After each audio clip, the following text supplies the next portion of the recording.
오늘도 하나님의 크신 은혜가 있기를 간절히 소망합니다. 혹시 우리 중에 있어야 되지 않는 신천지분이 다 아는 얼굴이라서 안 계신 것 같긴 하네요. 네, 혹시나 신천지분이 계시다면 속히 나가 주시길 바랍니다. 아, 어제까지 확진자가 굉장히 많이 늘었어요. 그죠? 한 20여 명, 30명 될 때까지만 해도 이렇게까지는 아니었는데 확진자가 많아지고 또 신천지에서 이런 전달 사항들을 우리가 보면서 교회가 많은 경계 태세를 가지고 또 대비를 해나가고 있습니다. 여러모로 여러분들이 교회의 방침들을 따라 이해해 주시고 또 순종하시고 따라와 주시기를 바랍니다. 코로나가 무서운 것이 이게 전염성이 있기 때문이지요. 나도 걸리면 안 되겠지만 혹시나 내가 걸려서 우리 사랑하는 가족들, 우리의 이웃들에게 혹시나 피해를 입힐까봐 그래서 우리가 더욱 경계를 하는 것 같습니다. 지킬 것이 있는 사람이 좀 더 두려움이 많은 것이지요.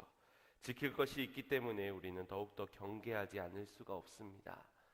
우리가 아플 때 더 많이 기도할까요? 아니면 아프지 않을 때 더 많이 기도할까요?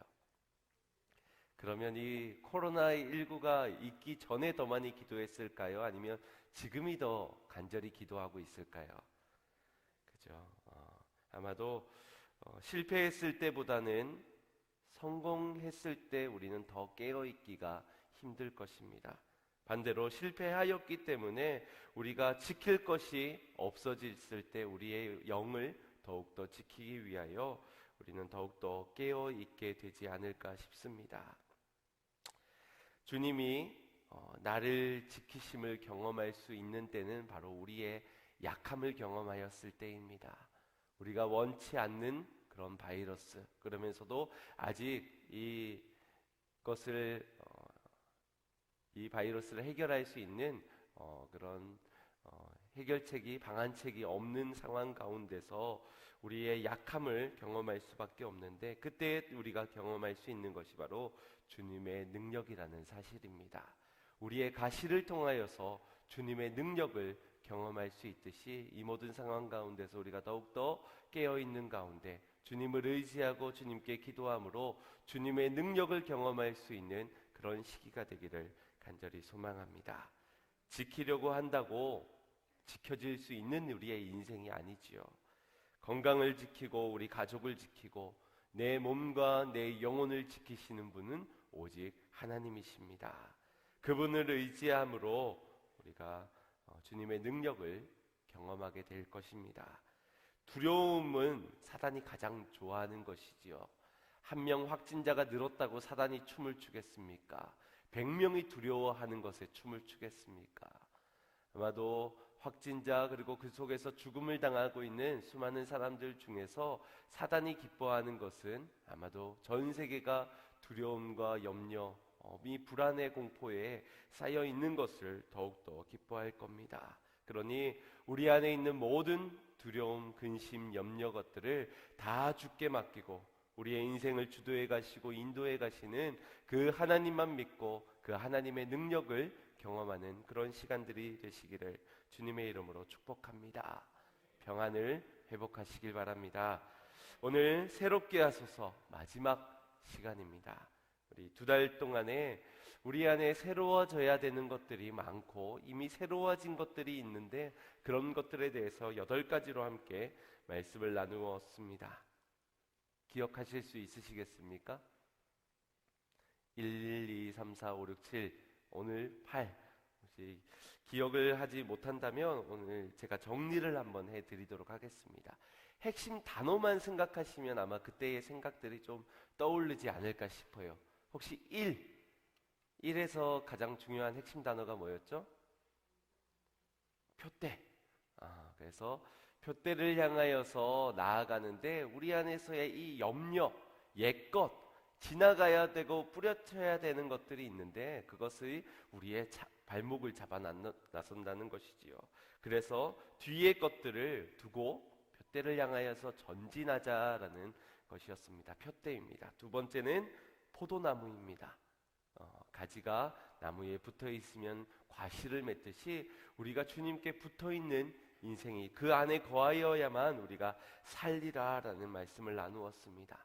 세 번째는 시간입니다.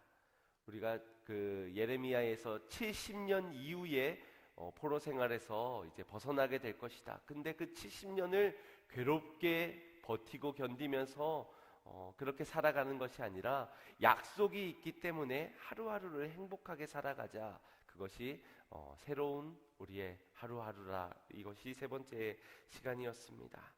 네 번째는 새 포도주는 새 부대에 내 마음의 밭이 새롭게 되어야 한다.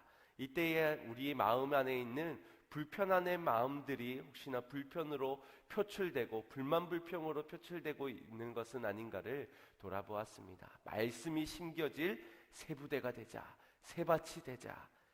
그리고 다섯 번째는 새 집을 지읍시다. 우리가 자재를 잘 준비해서 시험의 환난의 때가 왔을 때에 흔들리지 않는 그런 집을 지어나가야 됩니다 라는 것을 나누었습니다. 여섯 번째는 생수입니다. 말씀이 육신이 되어 이 땅에 오신 예수 그리스도, 그분만이 우리의 목마름을 해결할 수 있다는 것이지요. 그분께로 와서 마셔야 합니다. 지난주에는 우리가 목적의 단어를 기억하시면 우리가 후회 없는 삶을 살기 위해서는 이 목적이 분명해야 한다라고 나누었습니다.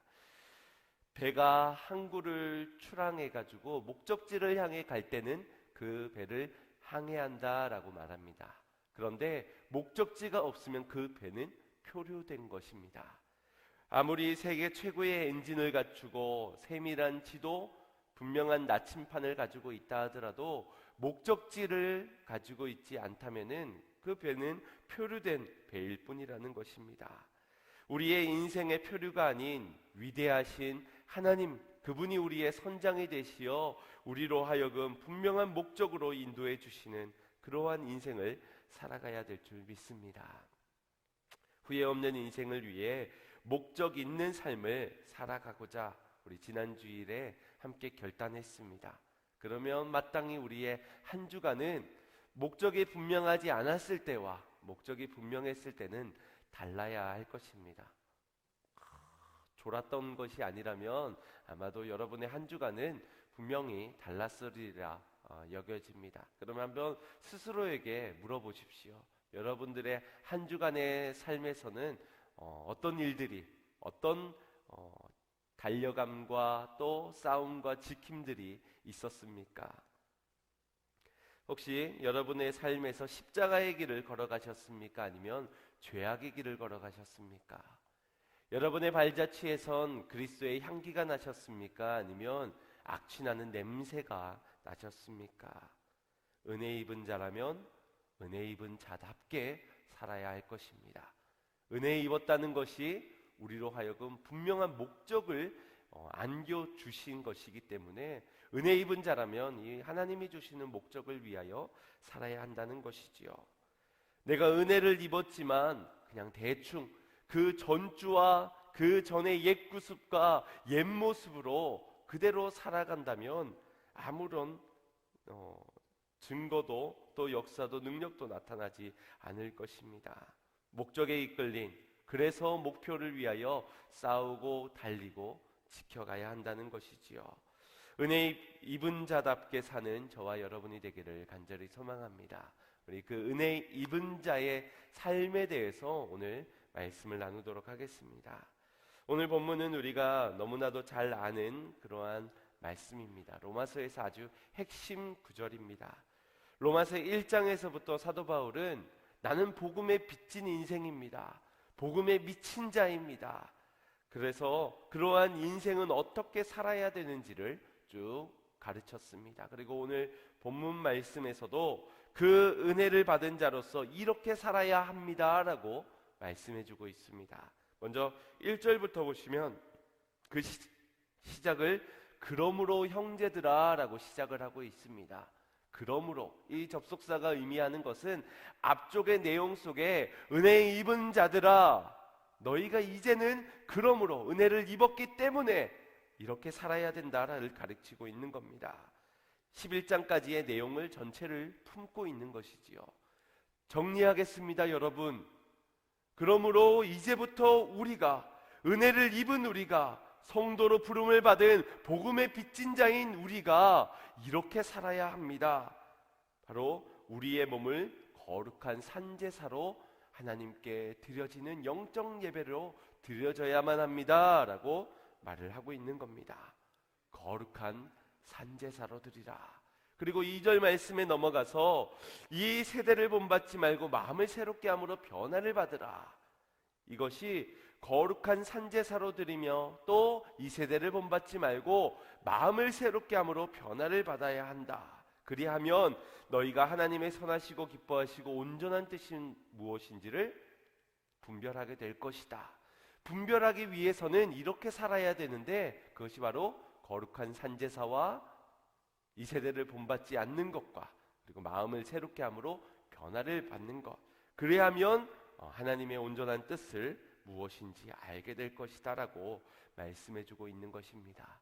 결론부터 말씀드리자면 주님께서 우리에게 원하시는 것은 바로 이 구별됨입니다. 우리가 알듯이 이 구별됨이라는 것은 거룩함을 의미합니다. 선택받은 우리가, 은혜 입은 우리가 하나님께 영광을 올려드릴 수 있는 것은 반드시 구별된 것을 드려야만 한다는 겁니다. 가인과 아벨의 제사, 하나님이 받으시는 아벨의 제사와 받지 아니하신 가인의 제사, 거기에서의 무엇이 차이가 있겠습니까? 구별됨의 차이라는 것입니다. 아벨의 제사는 구별된 삶과 구별된 제물을 하나님께 올려드렸습니다. 그로 하나님은 그의 예배만 받으셨던 것이지요. 그러나 삶에 선한 것이 없었던 가인은 허다한 것 중의 것을 주님께 드림으로 그 예배를 받지 않으셨습니다. 1등을 해서 영광을 돌려드리고 성공해서 많은 물질을 드린다고 하나님께 영광이 되는 것이 아닙니다. 목회를 할 때도 수천 명, 수만 명의 목회를 하는 자가 하나님께 더 큰 영광이 되고 수십 명, 수백 명의 사람은 좀 덜 영광이 되는 것 역시도 아니라는 것입니다. 마찬가지로 사역에 있어서도 실수 없이 완벽한 것을 올려드려야만 거기에 영광이 있는 것이 아니라 실수투성이요 부족한 사람이 만나서 거기에서 하나님께 드려질 구별된 것이 있다면 하나님은 그것을 통하여 영광을 받으신다는 겁니다. 10달란트를 드려야만 영광을 받는 것이 아니라는 것이지요. 마태복음의 25장을 보면 이 달란트 비유가 기록이 되어져 있습니다. 25장 20절 말씀을 보면 5달란트 받은 자는 5달란트를 더 가지고 와서 가로되 주여 내게 5달란트를 주셨는데 보소서 내가 또 5달란트를 남겼나이다. 여기에 대한 주님의 칭찬을 함께 합독하겠습니다. 그 주인이 이르되 잘하였도다 착하고 충성된 종아 내가 작은 일에 충성하였음에 내가 많은 것으로 내게 맡기리니 내 주인의 즐거움에 참여할지어다. 아멘. 5달란트 받은 자가 10달란트를 남겼을 때 그를 이렇게 칭찬하셨습니다. 그리고 22절에 이어서 2달란트 받은 자도 와서 가로되 주여 내가 2달란트를 주셨는데 보소서 내가 또 2달란트를 남겼나이다. 그를 향한 칭찬을 23절에 합독하겠습니다. 그 주인이 이르되 잘하였도다 착하고 충성된 종아 내가 작은 일에 충성하였음에 내가 많은 것으로 내게 맡기리니 내 주인의 즐거움에 참여할지어다 하고 아멘. 21절과 23절 똑같은 칭찬으로 이 종들을 칭찬을 하고 있습니다. 왜 그럴까요? 가치는 분명히 다릅니다. 4달란트와 10달란트 같은 가치라고 볼 수 없습니다. 값어치가 다르고 그들의 노력이 달랐을 수도 있습니다. 능률이 달랐을 수도 있습니다. 그럼에도 불구하고 동일한 칭찬을 하신 이유는 그들 모두가 하나님께로 볼 때는 구별된 것을 드렸기 때문입니다. 그러나 세상은 다릅니다. 세상의 기준에서는 10달란트를 남긴 종을 더 칭찬합니다. 그래야만 저 4달란트를 준 종도 자극을 받아가지고 나도 한번 다음에는 10달란트 내가 한번 꼭 해봐야겠다. 2달란트 해서 2달란트를 남기는 것이 아니라 5달란트, 10달란트까지를 남겨보아야지. 더 열심히 하기 위해서 절대평가보다는 상대평가로 그렇게 다른 상을 줌으로 더 확실한 동기부여를 준다는 것이지요. 이것이 세상의 방식입니다. 비교의식 속에 경쟁 구도 속에서 더 나은 결과를 이루기 위해서. 그러면서 1달란트를 땅에 두었던 종은 어떻게 될까요? 성경에서도 책망을 하고 있듯이 아마 오늘날의 세상에서 1달란트를 땅에 묻어뒀던 그 사람은 아마도 달란트를 이제는 꺼낼지언정 이제 자기가 그 사회에서 매장당하고 왕따를 당하게 되겠지요. 이것이 세상의 방식입니다. 교회 안에서도 많은 경쟁 구도가 있는 듯합니다.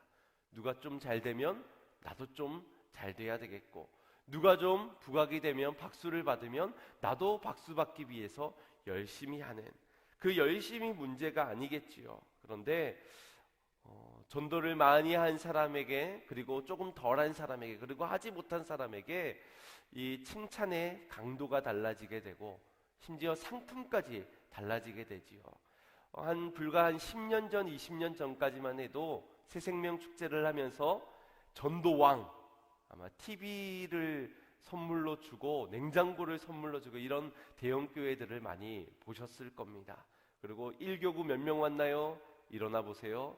2교구, 3교구 쭉 일어나는 거 보고서 자, 오늘은 2교구가 박수 받고 앞에 나와서 냉장고 타가지고 막 으쌰으쌰 하고 저렇게 되라고. 그러면 이제 다른 교구에도 내년엔 내가 꼭 타볼 거야. 아마 그런 것들도 여러분 아마 많이들 보셨을 겁니다. 칭찬하는 것이 무엇이 문제가 있겠습니까? 그런데 교회 안에서 과도한 경쟁을 일삼으며 부흥을 위해서는 얼마든지 비교함 속에서 시기해도 괜찮아. 거룩한 시기야. 분쟁해도 괜찮아. 부흥할 수만 있다면. 질투 조금 해도 괜찮아. 그래서 성장할 수만 있다면, 양적인 성장만 이룰 수 있다면 얼마든지 시기, 질투, 경쟁 괜찮아. 이런 포장들이 과연 옳은 것일까요? 내가 잘했고 네가 잘했고, 내가 잘했느니 네가 잘했느니, 너는 그래서 안 되고 나는 그래서 되고, 그래서 나오는 그 결과로 하나님이 과연 영광을 받으실 거냐는 그러한 물음입니다.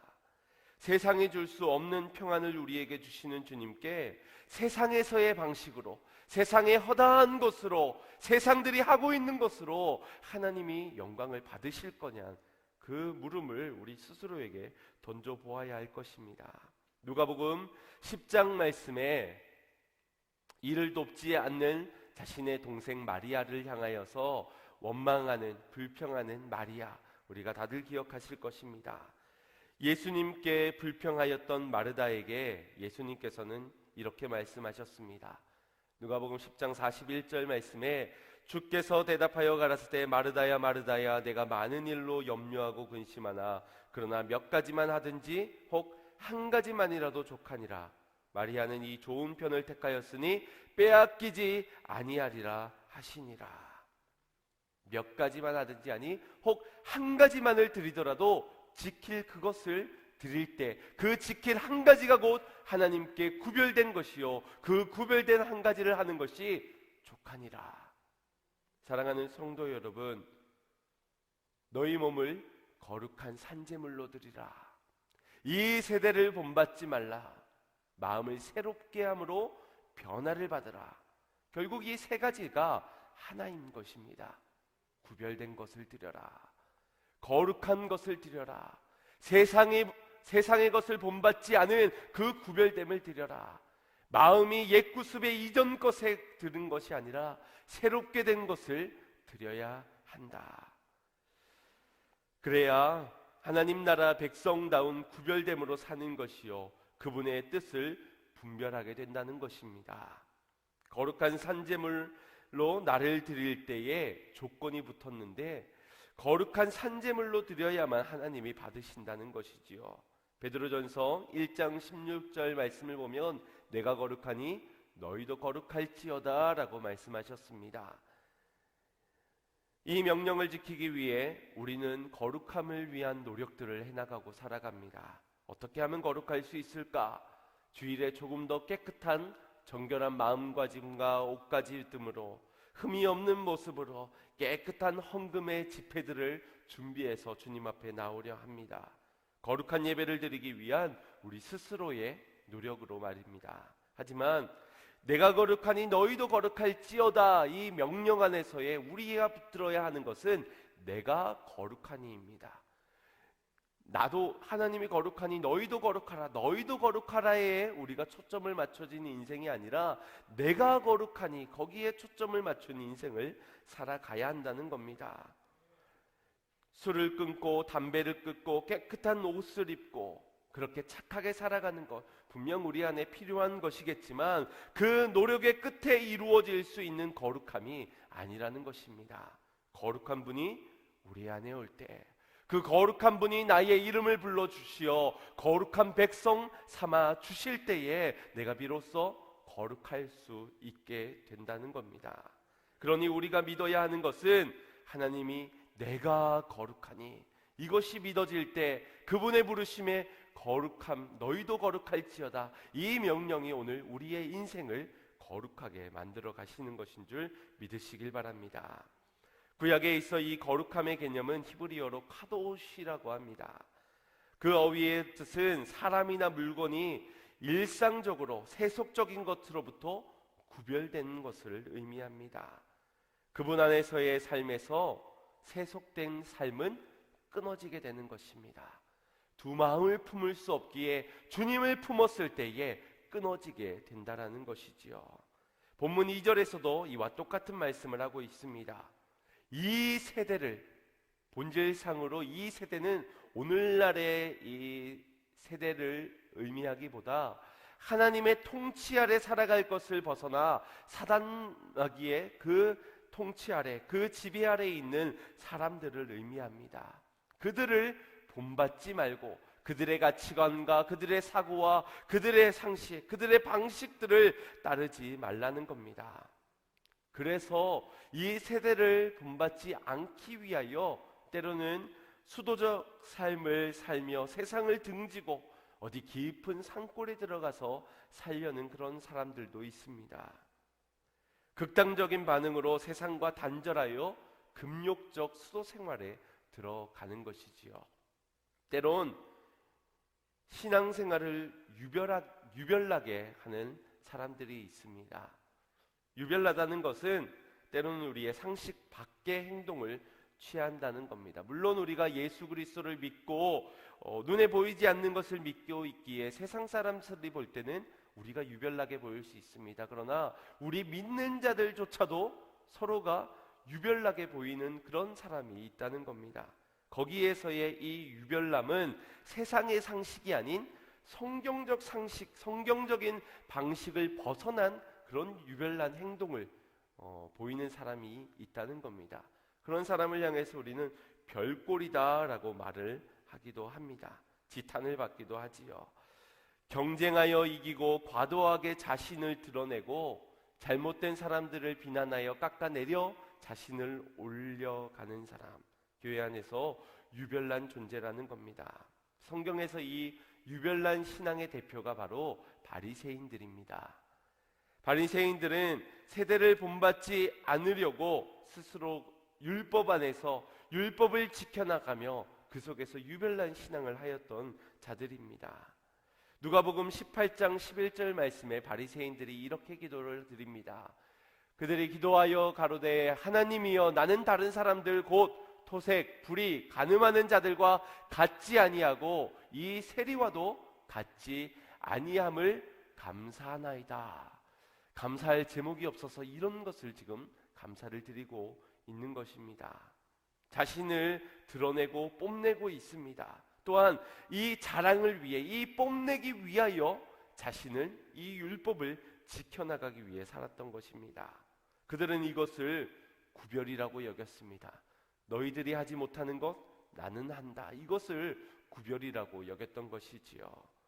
이렇게 유별난 신앙, 이것을 조금 오바스럽게 생각할 수도 있겠지만 성경적으로 볼 때 12장 3절에 기록되어져 있는 대로 너희가 마땅히 생각해야 할 그 이상의 생각을 품는 것이 바로 이 신앙인들 안에서의 유별난 신앙입니다. 말씀도 말씀 그 이상의 것을 풀이해 나간다면 그것이 이단일 것입니다. 비유로, 풀이로, 또 뜻풀이로, 확대 해석으로 끼워 맞추기식의 이 모든 것들이 이단인 것이지요. 하나님이 우리에게 주시는 말씀, 그 말씀대로만 우리가 보아야 할 것입니다. 바리새인들은 율법을 지키면서 그 율법이 스스로를 구원에 이르게 한다라고 여길 만큼 그들은 그들에게 허용되어진 것 이상의 것을 생각하였습니다.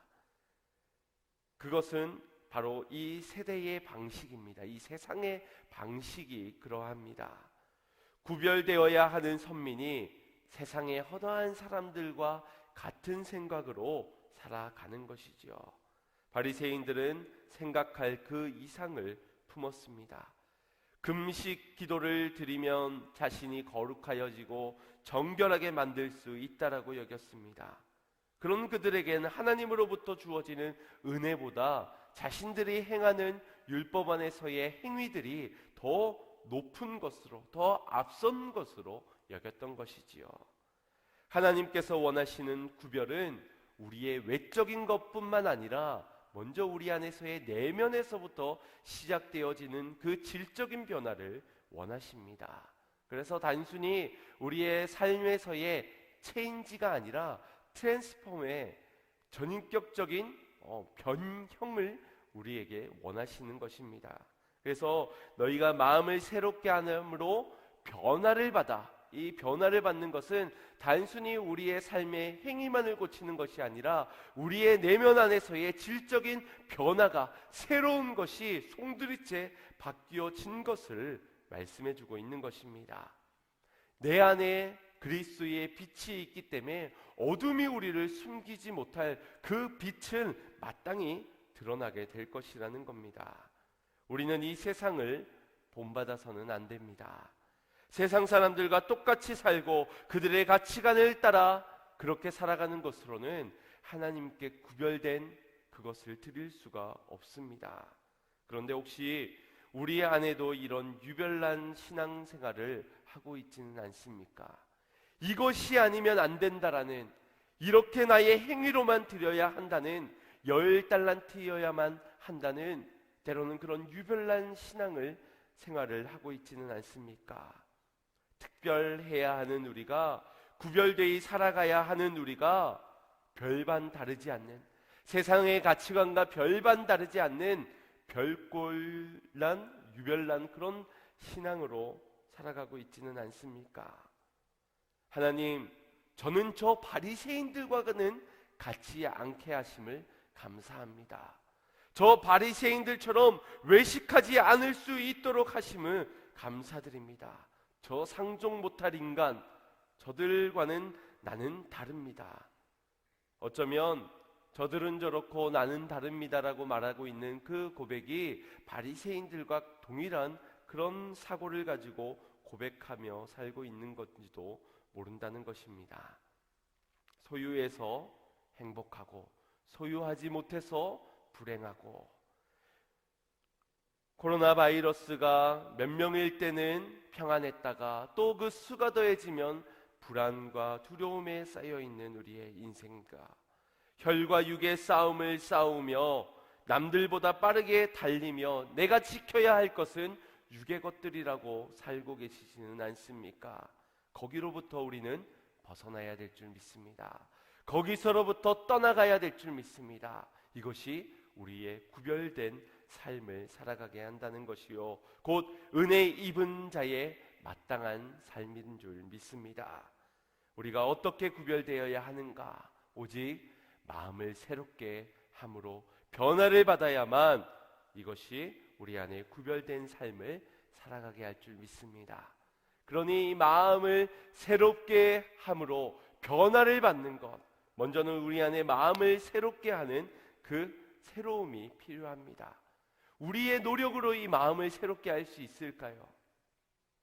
마음을 새롭게 할 수 있는 방법을 성경에서는 어떤 특별한 비법이나 방법으로 우리에게 말씀해 주고 있지 않습니다. 에스겔 18장 31절 말씀에 에스겔 선지자가 이렇게 말하였습니다. 너희는 범한 모든 죄악을 버리고 마음과 영을 새롭게 할지어다.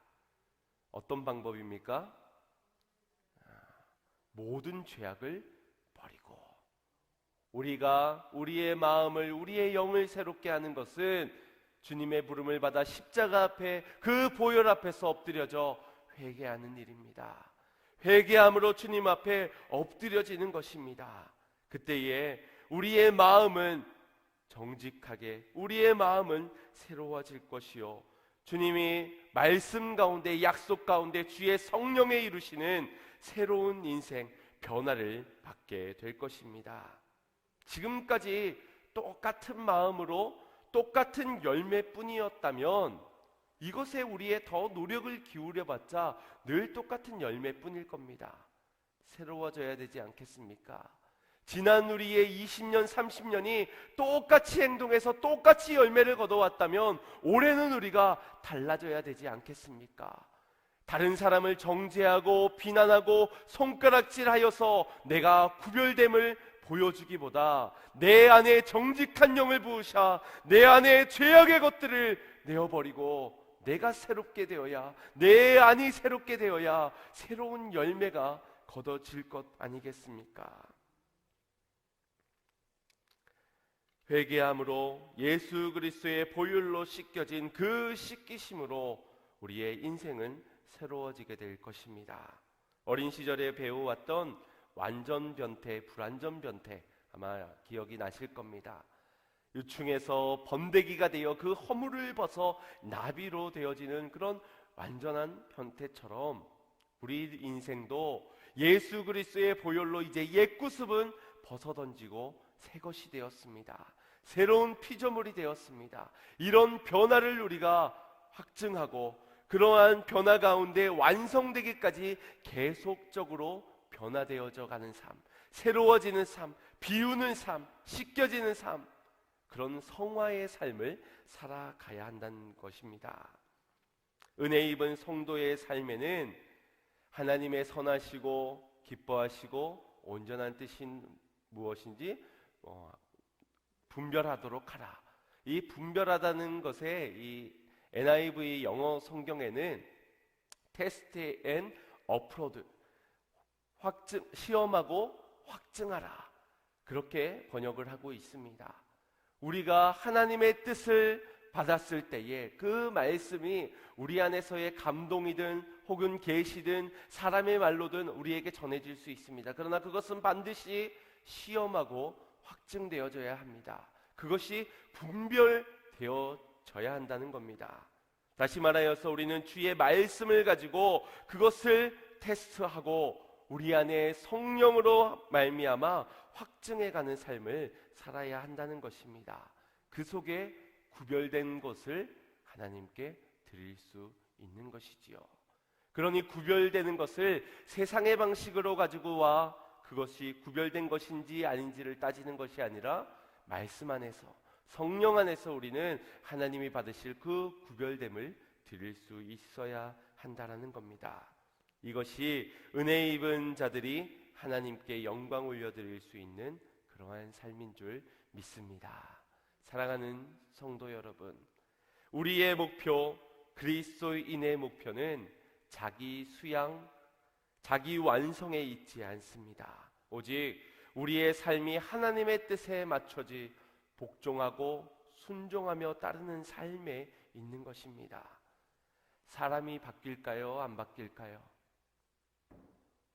사람은 바뀌어지지 않는다라고 말합니다. 겉은 치장하고 포장할 수 있지만, 외식하면서 달라진 것처럼 보일 수 있지만 이 사람의 내면은 달라지지 않기 때문입니다. 그러나 이 속사람을 바꾸는 것은 오직 예수 그리스도의 오심으로, 예수 그리스도에서 십자가로 이루심으로 우리의 속사람은 이미 달라진 것입니다. 이것을 믿는 자마다 구별된 삶을 살아가게 될 줄 믿습니다. 사람은 바꿀 수 없지만, 지식은 바꿀 수 없지만 오직 주님은 하실 수 있는 것입니다. 하셨고 이것을 믿는 자들로 시험하고 확증하며 이것을 누리는 삶을 살아가야 될 줄 믿습니다. 구별된 존재답게, 은혜 입은 자답게 말입니다. 우리 그리스도인들은 회개함으로, 마음을 새롭게 함으로 변화를 받은 존재들입니다. 하나님께 영광 올려드릴 구별된 삶을 살아가실 바랍니다. 내 삶에 구별된 것이 무엇일까? 구별된 것, 드려질 것이 무엇일까? 나의 사역의 자리에서, 나이가 교사로서 봉사의 자리에서 오늘 내가 구별 드릴 것이 무엇일까?